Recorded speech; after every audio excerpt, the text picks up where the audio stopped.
So I'd like to introduce Michelle Stofan. She's the co-owner and vice president of Garner Products. Garner specializes in making products for data security and data destruction. And I believe, hang on a second, I'm popping up. I believe you have a slogan that basically says, erasing your past to protect your future. Yes. Yeah, great. Well, Michelle, thank you very much. Really appreciate you taking the time to be with us this morning. How did Gartner get started exporting? Prior to 2005, we were exporting when people came across, I think, our website and discovered our equipment. And so we would just really sell direct to those customers. But in 2005, we started making a conscious attempt to actually engage in international trade. We established a business relationship with a company from Japan that sold a competing product, but it also helped to complete our product line, and our line was necessary for them to help complete their product line. So we formed a partnership, a distribution relationship that really was our first international partner. And through that, we then started reaching out to other business partners that we encountered mostly at trade shows. Back then, pre-COVID, trade shows was really the way for us to be able to connect with individuals. And so at these trade shows, we would encounter somebody who was expressing an interest from a foreign country to start selling our product in their country. And that's when we developed a relationship, a business partner in India, also in the UK and Japan. So those were our three primary markets that we targeted. And then the recession hit in 2008, and it was really interesting. Our company experienced a very similar situation, Kevin, as to what you were talking about. We actually experienced double-digit growth from about 2008 for at least the next about 10 years. And so while a lot of companies were shrinking, we were growing, we were bringing on employees in order to meet the manufacturing needs, because we do all of our manufacturing at our facility here in Roseville, California. And so it was actually a period of great expansion for us. And that diversification in our market really created a stability that we were just not anticipating, but very thankful for. About 60% of our sales at that point in time were international sales. And the government market had kind of dried up. And then also a lot of our dealer networks that we had in place for almost 30, 40 years at this point, those had slowed down significantly. So it was really international trade that made us helped us profit and grow and expand during that recession time period. And so it then made it easier once we started developing these relationships to target in on the type of distributor that would be receptive to marketing our products and taking on our particular product and using their reseller markets in their countries to promote our products. So how did you, you talked about those first people really kind of contacting you at trade shows or people that you had known. How did you go about vetting those partners? Because that was one of the questions that came out is, how do I find a good partner? It's a very challenging situation. One of our strongest distributors is a distributor in Singapore. And we did meet them also through a trade show.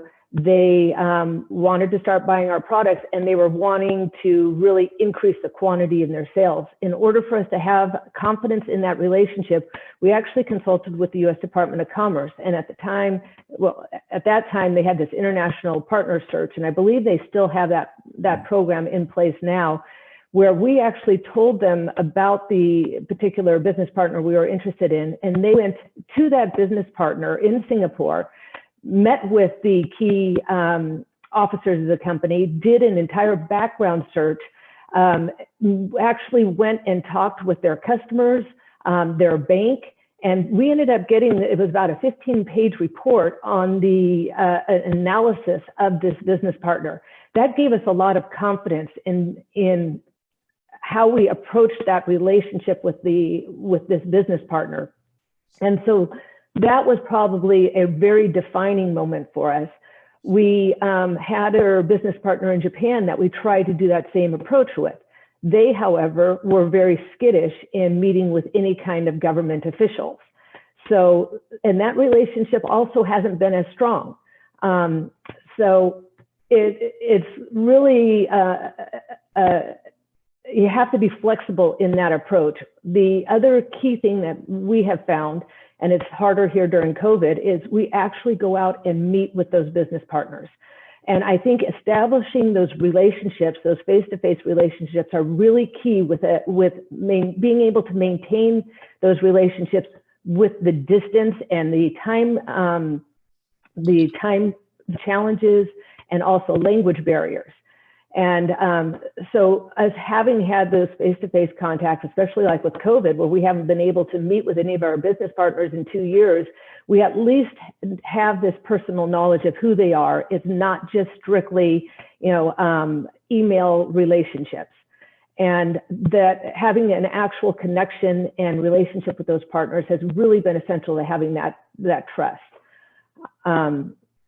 So that's how we've gone about it, is we actually try to establish personal relationships. And they're much more willing to do that than people here in the United States, because in most of the foreign countries, they want those face-to-face personal relationships with their business partners. Yeah, that's a really good point. And I always used to say that what I really sold was a relationship, and that a lot of product went out the back door because we built relationships with other companies. Yes.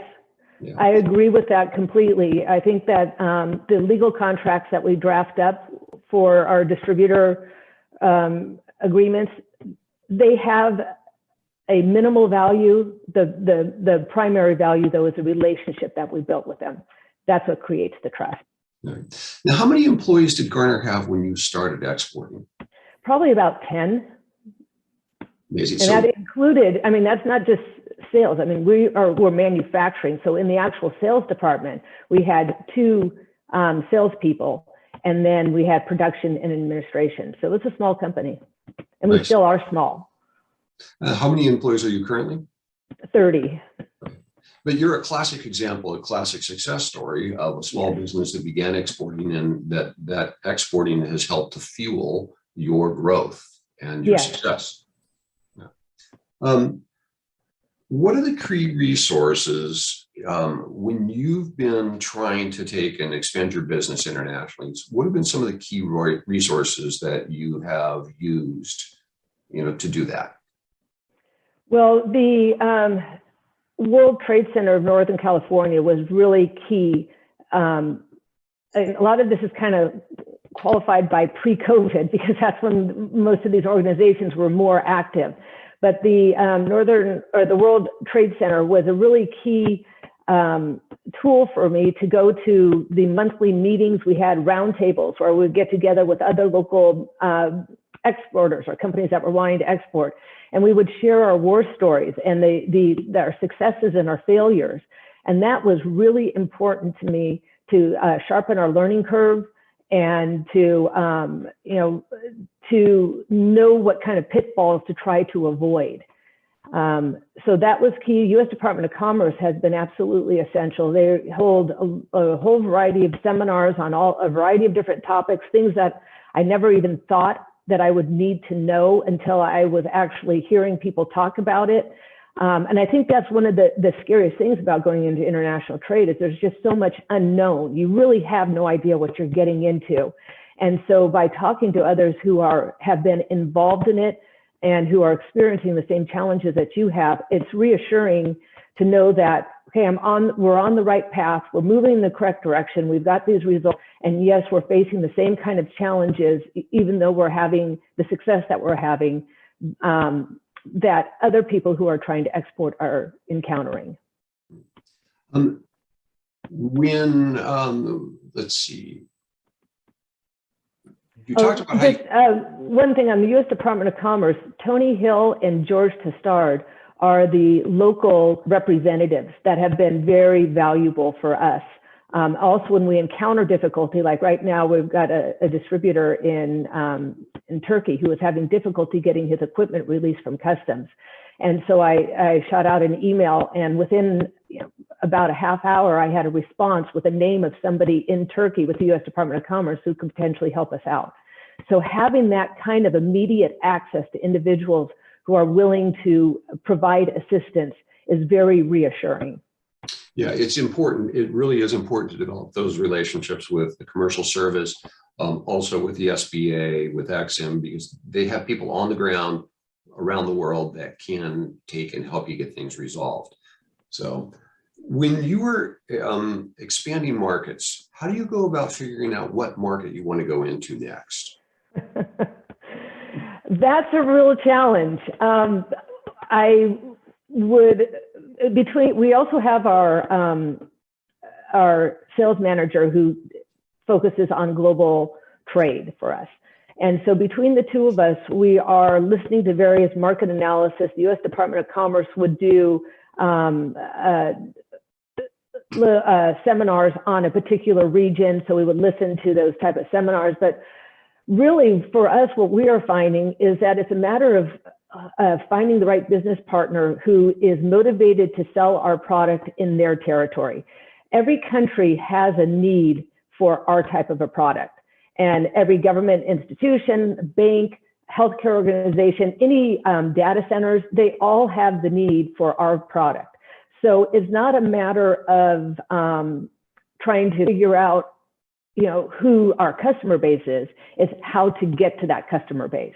And so it's a matter of having a business partner who has that desire to try to figure out how to kind of worm their way through all the various red tapes, the door closures, the security measures that are in place, and to reach the actual customers who need our products.